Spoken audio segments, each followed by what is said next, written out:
দেশ বিদেশের সুপ্রিয় দর্শক মণ্ডলী, চ্যানেলের নিয়মিত দর্শকদের স্বাগতম।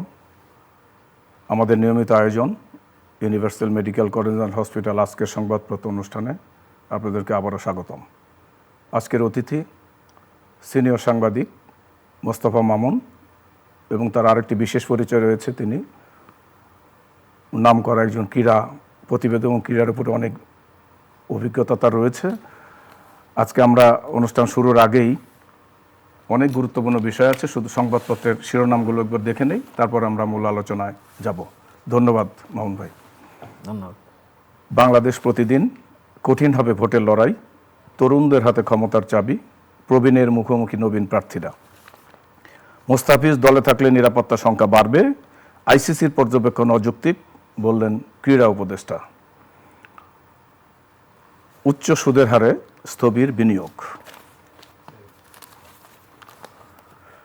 দৈনিক মানব জমিন, বিতর্কিত 3 নির্বাচন নিয়ে প্রতিবেদন, প্রশাসন ইসি পরিকল্পনা বাস্তবায়নে ব্যবহৃত হয়। ঢাকায় নয়া মার্কিন রাষ্ট্রদূত। টেকনাফ সীমান্তে এবার মাইন বিস্ফোরণে উড়ে গেল যুবকের পা। সরে দাঁড়াচ্ছেন বিএনপির বিদ্রোহীরা, শিগগিরই ঘোষণা অসন্তোষ রেখে আসন সমঝোতা 11 দলের। দৈনিক আমাদের সময়, আইসিসির চিঠি, ভারতে খেলতে মোস্তাফিজই ঝুঁকি, কোনোভাবেই নতি স্বীকার করব না ক্রীড়া উপদেষ্টা। বিএনপিকে চ্যালেঞ্জ করতে পারে জামায়াত জোট। আচ্ছা, কূটনীতিকদের রাষ্ট্র পরিচালনায় ভাবনা জানাচ্ছে বিএনপি। দৈনিক কালবেলা। দৈনিক কালের কণ্ঠ, টিআইবির সংবাদ সম্মেলন, উপদেষ্টা পরিষদের চেয়ে আমলাতন্ত্রের একটি অংশ বেশি প্রভাবশালী। দৈনিক আমার দেশ, জামায়াত সহ 11 দলের সমঝোতা চূড়ান্ত পর্যায়ে, আমেরিকার হুমকি, ইরানের পাল্টা হুঁশিয়ারি। দৈনিক দেশ রূপান্তর, অসন্তুষ্টির মধ্যেই সমঝোতা, জামায়াত বিএনপি 11 দলীয় জোটের আসন, আইসিসির শর্ত মানা অসম্ভব। সময়ের আলো, 5 দশকে সবচেয়ে কম নারী প্রার্থী, ইসি নয় ভোটের ভার ছিল প্রশাসনের। আওয়ামী লীগের আমলে 3 সংসদ নির্বাচন, 2014 সালে নির্বাচন ছিল সম্পূর্ণ সাজানো ও সুপরিকল্পিত। 2018 সালে 80% কেন্দ্রে রাতের বেলায় ব্যালট পেপারে সিল মারে। দৈনিক খবরের কাগজ, ভোটের পক্ষে প্রচারে সরকার। দৈনিক ইনকিলাব, জনমত প্রতিফলিত না হওয়ার আশঙ্কা, হার পক্ষে সরকার।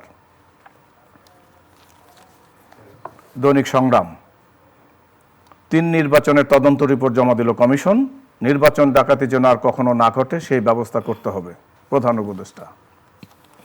দৈনিক আলোকিত বাংলাদেশ, পরিস্থিতি সম্পূর্ণ নিয়ন্ত্রণে জানালেন ইরানের পররাষ্ট্রমন্ত্রী। বিএনপির ঘাড়ে নিঃশ্বাস ফেলছে জামায়াত। দৈনিক করতোয়া, টেকনাফ সীমান্তে বাড়ছে ঝুঁকি, খালেদা জিয়ার স্মরণে নাগরিক শোকসভা শুক্রবার। The Daily Sun, Iran unrest sparks US intervention threat.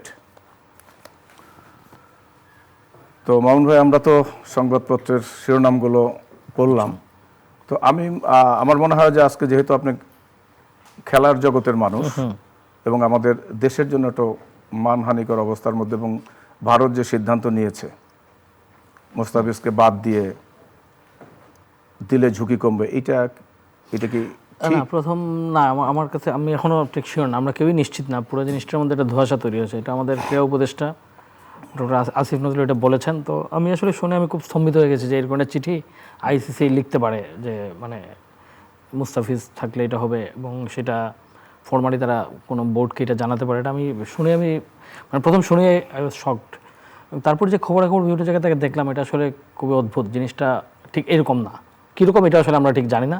কারণ যে চিঠির কথা বলা হয়েছে, এই চিঠি ক্রীড়া উপদেষ্টা বলেছেন যেটা তারা শেয়ার করবেন জনসমক্ষে। তো জনসমক্ষে এখন আসেনি, তো না আসার কারণে নানা রকম আসলে আলোচনা হচ্ছে। এর মধ্যে ক্রিক ইনফো এবং ক্রিক বাস সম্ভবত তারা দুটো নিউজ করেছে, ইন্ডিয়ান মিডিয়া তো করছেই, কিন্তু আমি ওই দুটো নিউজে দেখলাম যে সেখানে আসলে এরকম কোনো কিছু কথা তারা পায়নি। তারা বলেছে একটা যোগাযোগ হয়েছে, একটা ইনফর্মাল, যে এটা হয় কি কোনো দেশ যখন কোথাও খেলতে যায় তখন দুই দেশ হলে দুই দেশের মধ্যে নিরাপত্তার ঝুঁকি আছে কি না, থাকলে কতটুকু, সেটাকে এই নিয়ে কিন্তু ইনফর্মাল আলোচনা চলে যে কোনো ট্যুরে।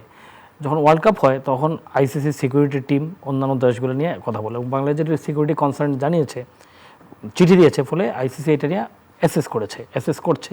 সেই অ্যাসেসের অংশ হিসাবে বাংলাদেশের সঙ্গে নিশ্চয়ই যোগাযোগ হয়েছে, যেটা মানে এটা বলার কিছু এটা সবসময় হয় এবং এইবার তো হয়েছে। তো প্রথম কথা হচ্ছে ক্রিকেট বোর্ড একটু আগে একটা বিবৃতি দিয়ে বলেছে এটা ফরমাল কোনো যায় না, ইনফর্মাল।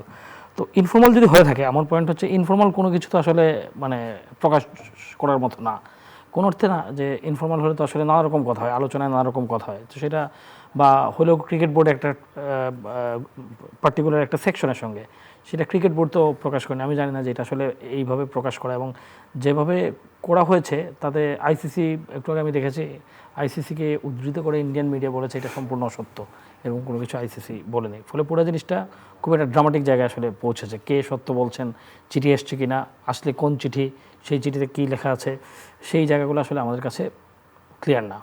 এবং আমার কাছে মনে হচ্ছে এটা বোধহয় ক্রীড়া উপদেষ্টার দিক থেকে খুব আর্লি মানে করা হয়ে গেছে, প্লে করা হয়ে গেছে, যে এই জিনিসটা বোধহয় আরেকটু অ্যাসেস করে, আরেকটু জেনে বোঝে অথবা অ্যানালাইজ করে। কারণ যে বক্তব্যের পর আসলে ক্রিকেট বোর্ডকে আবার ব্যাখ্যা দিতে হচ্ছে, কাউন্টার দিতে যেতে হচ্ছে, সেই বক্তব্য প্রকাশযোগ্য কিনা সেটা ভাবা উচিত ছিল, আমি এটা একটু মনে করি আমি।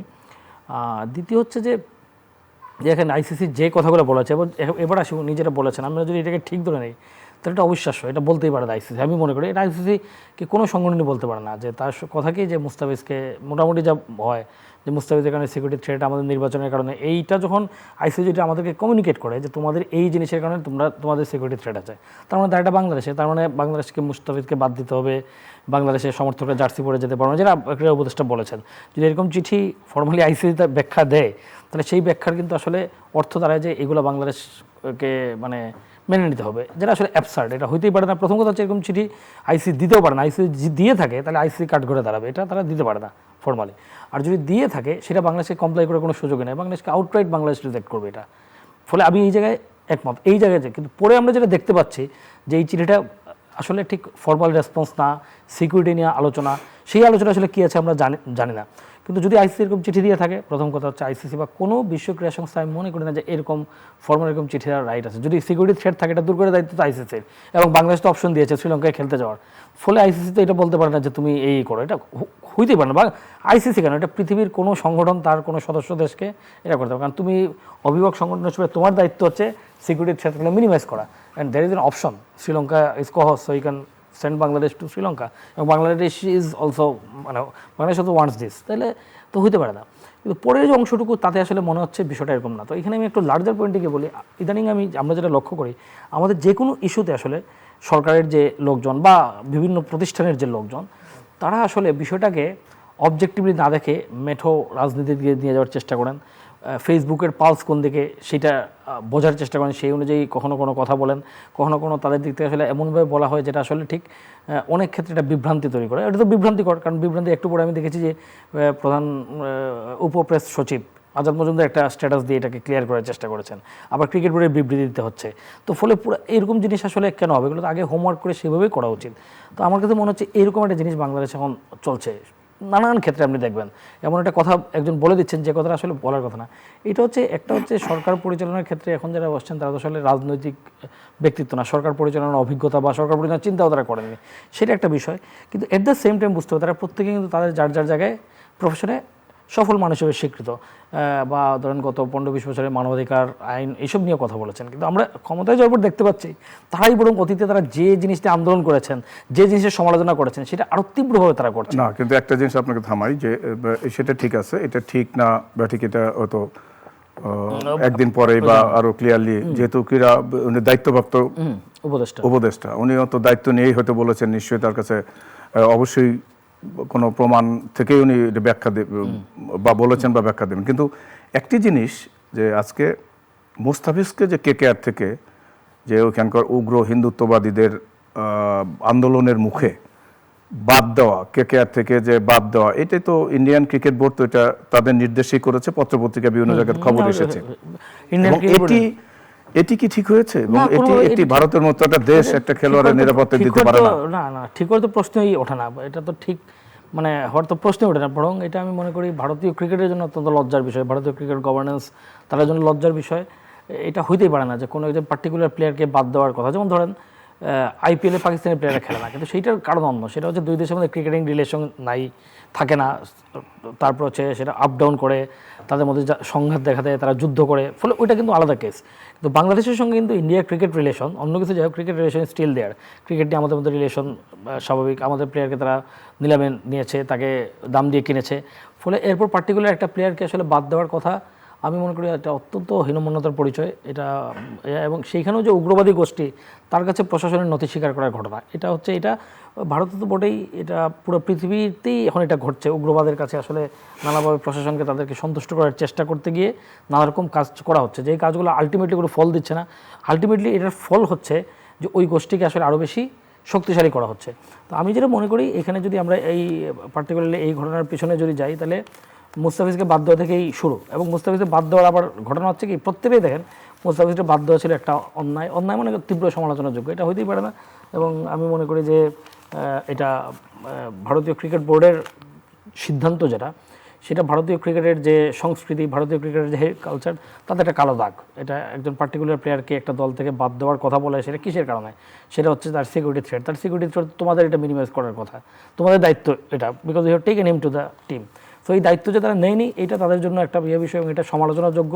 বাংলাদেশ সমালোচনা করেছে, এবং সেই সমালোচনার আমি মনে করি যে এই জায়গায় বাংলাদেশ অত্যন্ত সঠিক অবস্থান, দৃঢ় অবস্থান নিয়েছে। কিন্তু সেখানে ওভারপ্লে হয়ে গেছে। সেখানে ওভারপ্লে হয়ে গেছে কি, ওইটার পক্ষে ধরেন একটা জিনিস কি হয়, দুটো বিষয় দেখতে হয়। প্রথম হচ্ছে যে ইন্ডিভিজুয়াল প্লেয়ার, তাকে রেসপন্স করা, বাংলাদেশের সমালোচনা। ইভেন আমি মনে করি ওইটার কারণে বাংলাদেশ যে যুক্তিটা দেখেছে যে মুস্তাফিজ যদি নিরাপদ না হয়, তাহলে আমার 14 জন প্লেয়ার কীভাবে নিরাপদ হবে, সেটাও ঠিক, এটা তো কিন্তু কোনো জায়গা নেই। কিন্তু সেই জায়গায় দেখেন জিনিসটা কীভাবে আবার ওভারপ্লে হয়ে যায়। বাংলাদেশের এই অবস্থানটুকু ঠিক, এখানে দুইটা কাজ করতে হয়। একটা হচ্ছে আমি প্রতিবাদ করবো, আমি মাথা উঁচু করে চলবো, একই সঙ্গে আমার মনে রাখতে হবে যে আমি ক্রিকেটিং ফ্র্যাটার্নিটির অংশ, আমি এর বাইরে না। একই সঙ্গে বুঝতে হবে ক্রিকেট একটা খেলা, এটা রাজনীতির ব্যাপার না। কিন্তু যেটা হয়েছে ওভার অ্যাক্ট হওয়ার ফলে যেটা হচ্ছে, ক্রিকেট বোর্ডের এক পরিচালক আমাদের একজন সাবেক ক্রিকেটারকে বলেছেন এই কী বলে দালাল, আমাদের তামিম ইকবালকে দালাল বলেছেন। ভাবা যায় যে একজন বাংলাদেশের কোথাকার কোন ক্রিকেট বোর্ডে, আমি তাকে চিনিও না, আসলে চিনতেও চাই না এই ধরনের লোকদের, সে বলে দিচ্ছে যে তামিম ইকবাল একটা অন্য একটা আলোচনা তুলেছেন তিনি, সেটা তুলতেই পারে, যে কোনো অপিনিয়ন থাকতে পারে, সেই অপিনিয়নের ভিত্তিতে হাউ অডাসিয়াস হি ইজ, সে বলে দিচ্ছে ব্রোকার, দেশের ইতিহাসে ফাইনেস্ট 2 জন প্লেয়ারের একজন। তো এইরকম আসলে কি নন টেকনিক্যাল লোকজন হঠাৎ করে চলে আসা, নানাভাবে ক্রিকেট বোর্ডে যে নির্বাচনটা হয়েছে, এই নির্বাচনটা ছিল আমি মনে করি স্মরণকালের মধ্যে ইভেন সবচেয়ে খারাপ নির্বাচনগুলোর একটা, সবচেয়ে খারাপ নির্বাচন হতে পারে, এমন অদ্ভুত একটা নির্বাচন হয়েছে। সেই নির্বাচনের মাধ্যমে এই ধরনের লোকজন নির্বাচিত হয়ে এই ধরনের কথাবার্তা বলার সাহস দেখাচ্ছেন, ফলে সব কিছু মিলিয়ে ক্রিকেট প্রশাসন সঠিকভাবে চলছে না। এটা হচ্ছে একটা পার্ট। রাজনীতি ক্রিকেটকে গ্রাস করে নিচ্ছে, অথবা রাজনৈতিক উদ্দেশ্য সাধনে ক্রিকেটকে কিছু লোক ব্যবহার করে, এটা অতীতে হয়েছে।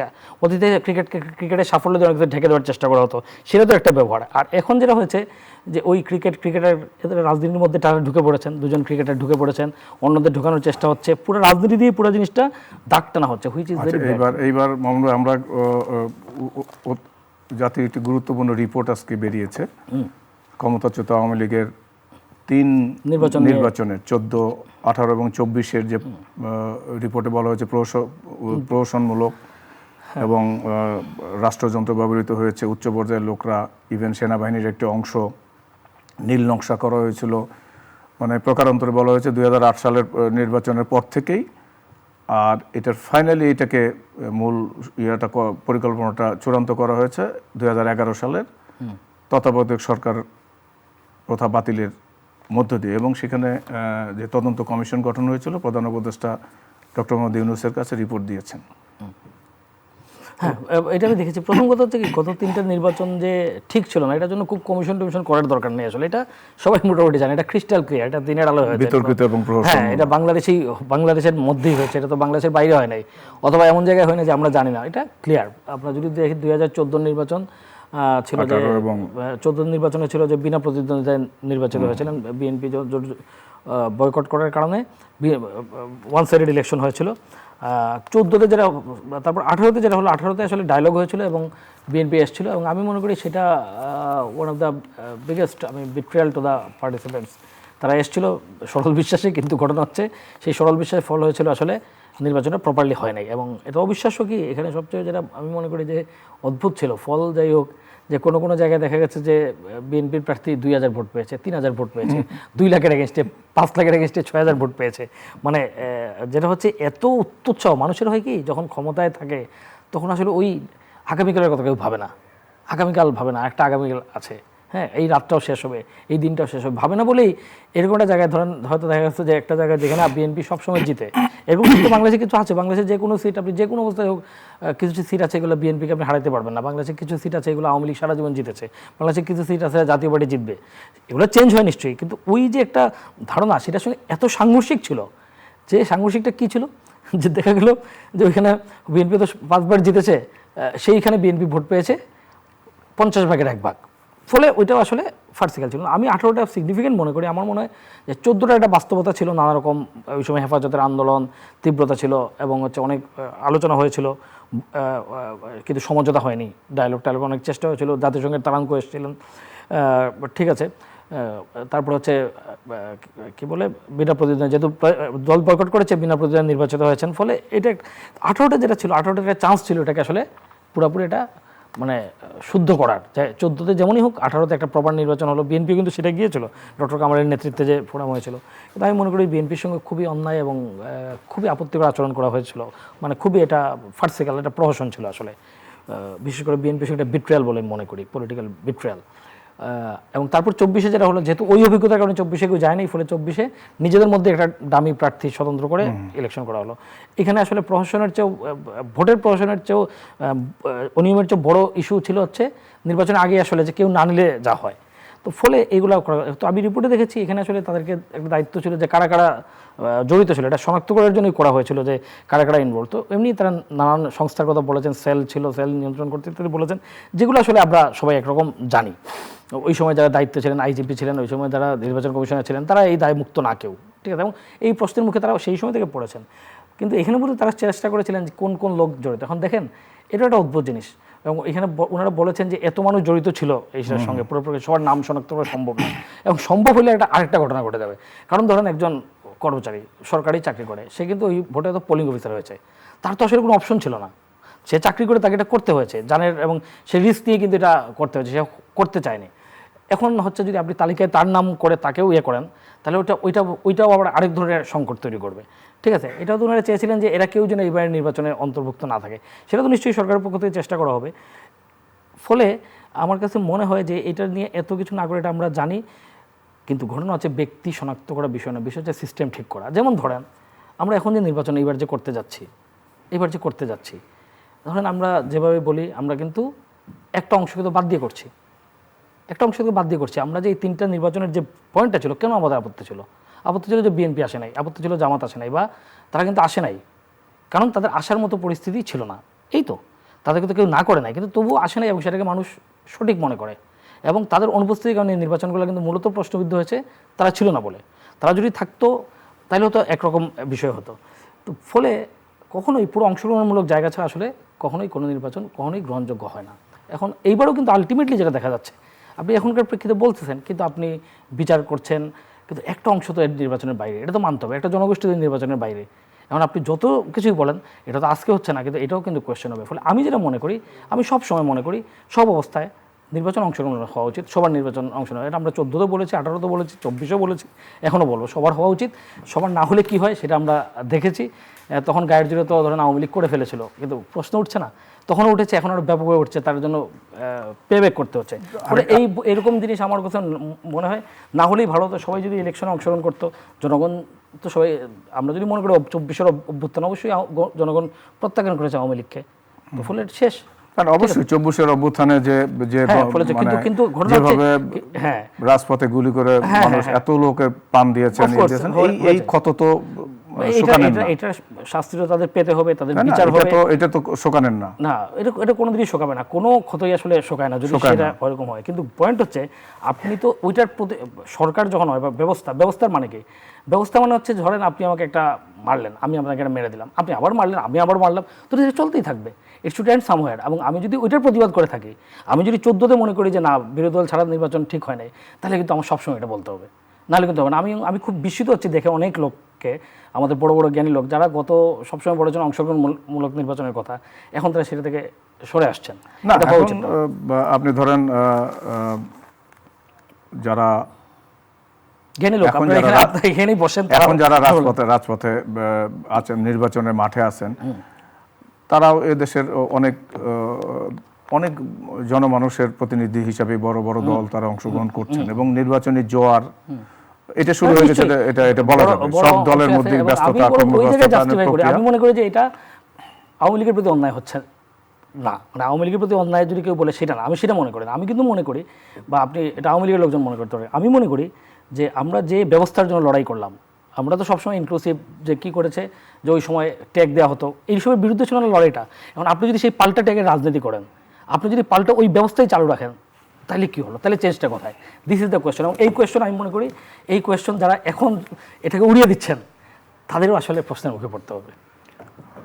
তো আরেকটা জিনিস, এই যে আজকের এই প্রতিবেদন নিয়ে, প্রতিবেদন, তদন্ত কমিশনের প্রতিবেদন নিয়ে কিন্তু প্রধান উপদেষ্টা এটি গ্রহণ করার পর খুব মানে দুঃখজনক মন্তব্য করেছেন। তিনি বলেছেন যে এই নির্বাচনগুলোতে মানুষকে শাস্তি দেওয়া হয়েছে, এই শব্দটা তিনি ব্যবহার করেছেন। আমি মিস করে গেলাম কোনটা? এই যে ভোট ডাকাতির যে নির্বাচনগুলো হয়েছে, 3টা নির্বাচন সম্পর্কে উনি পরে কথা বলেছেন এটা নিয়ে। সেখানে তিনি মন্তব্য করেছেন যে এই নির্বাচনের নামে জনগণকে শাস্তি দেওয়া হয়েছে, এটাতে আমি একমত। এবং তিনি আশা করেছেন যে এগুলো চিহ্নিত করা দরকার এবং এটা নিয়ে ব্যবস্থা নেওয়া দরকার, সবই বলেছেন। এবং শেষ পর্যন্ত একটি কথা বলেছেন, যেটি সবচেয়ে মানে আমার মনে হয় যে সমস্ত রাজনৈতিক দল, নির্বাচন কমিশন সবার উদ্দেশ্যেই বলেছেন, জনগণের উদ্দেশ্যেই বলেছেন। তিনি বলেছেন যে আর যেন এই ধরনের ভোট ডাকাতির নির্বাচন দেশে না হয়। আমি এতক্ষণ যা বললাম, তিনি বলেছেন, আমি এতক্ষণ যা বললাম, হ্যাঁ, উনি কিন্তু এটা আশা করেছেন এবং সবাই, এবং এটি আচ্ছা, আমি এতক্ষণ যা বললাম, তারপর উনি যে কথাটা বললেন, আমরা তো সেটাই চাই, আমরা সেটাই শুনতে চাই, আমরা সেটাই চাই। আমরা একটা নির্বাচন চাই। আমরা 91-তে আমরা লড়াই করে যে নির্বাচনটা হয়েছিল, সব দলের অংশ, ওই 91-তে আমরা প্রথম বুঝেছিলাম যে একটা নির্বাচন কিরকম হতে পারে, সব দলের ভালো নির্বাচন। তারপরে 96, 2008, 4টা নির্বাচন বাংলাদেশে মোটামুটি মোরলেস কম বেশি থাকলেও ফেয়ার হয়েছে, তাই তো? কেন হয়েছে? কারণ সবাই অংশ নিয়েছিল, তত্ত্বাবধায়ক সরকার অধীনে হয়েছিল। তো এবারও একটা তত্ত্বাবধায়ক সরকারই তো বলা যায়, তাদের অধীনেই হচ্ছে। তো তাদের অধীনে আমরা চাই ওনারা ইতিহাসে সেরা নির্বাচন করতে যাচ্ছে। আমরা আশাই করতে পারি এটা, যে এবারের যেভাবে অংশগ্রহণ, মানে রাজনৈতিক দলগুলোর যেভাবে মাঠে নেমেছেন, জনগণ সম্পৃক্ত, সবখানে হাটে ঘাটে মাঠে, নির্বাচন কমিশন ব্যস্ততা, সব মিলে আমরা চাইবো এখন আমরা অবশ্যই একটি ভালো নির্বাচন, এবং চাইবো অ্যাটলিস্ট এখন যে জায়গা সেটা হচ্ছে যে এই নির্বাচনটা এর মধ্যে যে অতীতের এই যে কলঙ্কিত বিতর্কিত যে রিপোর্ট বেরিয়েছে, এটা আমরা সবাই দেখেছি। এই নির্বাচন আমরা দেশবাসী এখন চাই না, আমরা একটি ভালো নির্বাচনের প্রত্যাশায় থাকছি। আর আমাদের সময় শেষের দিকে আরেকটি বিষয়, আমাদের জনদুর্ভোগ যেটা এলপি গ্যাস এবং বাসাবাড়ির যে তিতাস গ্যাসের যে ভয়াবহ অবস্থা, এটির সমাধান আপনি কিভাবে? এটির আসলে সমাধান আমি তো কিভাবে, এটা কারোই সমাধান, এবং আমার কাছে কারো সমাধান করার খুব ইচ্ছাও নাই। বাংলাদেশে হয়েছে কি, গত অনেক বছর ধরে, আমরা যদি পুরো বাংলাদেশের 54 বছরই বলি, সত্যিকার অর্থে মানুষের সমস্যা নিয়ে কেউ খুব একটা ভাবে না, আসলে খুব একটা ভাবে না। আমরা 90-এর গণঅভ্যুত্থানের পর একবার আশা করেছিলাম, 5ই আগস্টের পর আমরা আশায় বুক বেঁধেছিলাম, কিন্তু আসলে ওই যে নির্বাচন, সংস্কার, ইতিহাস, সংবিধান, এগুলো নিয়ে এত পড়ে আছি আমরা, মানে আমরা ভেবেছিলাম এই ইতিহাস থেকে মুক্ত হবো। মানুষের সংকট, মানুষের জীবনের কি বদলালো, সেই গ্যাস নেই, এবং গ্যাসের যে কি ভয়ঙ্কর অবস্থা। প্রথম বাসায় গ্যাস নাই, আপনি এই যে গ্যাস সিলিন্ডার কিনতে যাবেন সেখানেও পাওয়া যাচ্ছে না, দাম নিচ্ছে আকাশচুম্বী। আপনি দেখেন এটা নিয়ে কয়টা সেমিনার হয়েছে, এটা নিয়ে সর্বদলীয় বৈঠক হওয়া উচিত না, এইসব নিয়ে আমি বলছি যে এইসব সমস্যা নিয়ে কিন্তু আমাদের আলোচনা কম হয়। এটা একটা দুর্ভাগ্য, এই জাতির দুর্ভাগ্য। এবং এই দুর্ভাগ্য আমরা ভেবেছিলাম সত্যিকার অর্থে 5ই আগস্টের পর আমরা কিন্তু অনেক আশাবাদী হয়েছিলাম, অনেক ধরনের নতুন কথা। সেখানে মনে হচ্ছিল মানুষের সংকট, মানুষের সমস্যা, এগুলো কেন্দ্রবিন্দুতে থাকবে, আলোচনার কেন্দ্রবিন্দুতে থাকবে। কিন্তু খুবই আনফর্চুনেট, এগুলো আলোচনার কেন্দ্রবিন্দুতে আসে না, এগুলো আসলে এখন অনেক পেছনের বিষয়। ফলে মানুষের ভাগ্যের খুব একটা বদল, আসলে আপনি যত কিছুই করেন, মানুষের ভাগ্যের বদল সম্ভবত আমাদের হবে না। আমাদের এই লড়াই করেই, এই দুঃখের জীবন নিয়ে আসলে আমাদের এগিয়ে যেতে হবে। তো সুপ্রিয় দর্শক, আপনারা ভালো থাকুন। আগামীকাল আবার অন্য কোনো অতিথি নিয়ে নিয়মিত আয়োজনে আপনাদের স্বাগতম। ধন্যবাদ মোস্তফা মামুন ভাই। শেষ করছি আজকের সংবাদপত্র। ধন্যবাদ সবাইকে।